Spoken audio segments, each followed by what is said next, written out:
येत्या 16 मार्चला राज्यसभेच्या पार पडणाऱ्या निवडणुकीमध्ये महाविकास आघाडी समोरचं जागांचं गणित फक्त अवघडच नाही तर अधिकच गुंतागुंतीचं झालंय।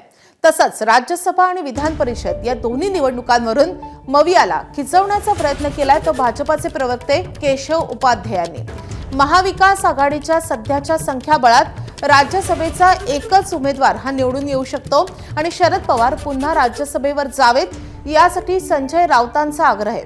पण राज्यसभेला मविया शरद पवारांच्या पाठीशी उभी राहिली तर विधान परिषद उद्धव ठाकरेंच्या ऐवजी काँग्रेसला हवी असल्याचा काँग्रेसचा आग्रह असल्याचा दावा उपाध्यायांनी केलाय। आणि त्यामुळे मवियानं राज्यसभेचं गणित जरी यशस्वीरित्या सोडवलं तरी विधान परिषदेच्या गणिताची डोकेदुखी कायम राहण्याची शक्यता आहे। आता ठाकरे आणि पवार या दोघांमध्ये मैत्री खात्यात कुर्बानी देणार कोण, म्हणजे एक प्रकारे आपल्या जागेवर पाणी सोडणार तरी कोण, असा सवाल या निमित्तानं उपस्थित झालाय।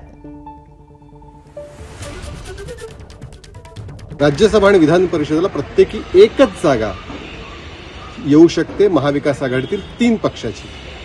आणि स्वाभाविकपणे काँग्रेसने जाहीर केलंय की जर राज्यसभेला शरद पवारांना पाठिंबा दिला तर विधान परिषदेला उद्धव ठाकरेंना पाठिंबा देता येणार नाही।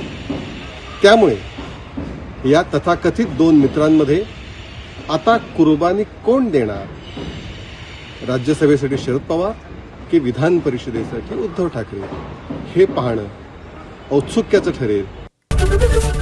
एबीपी माझा, उघडा डोळे बघा नीट।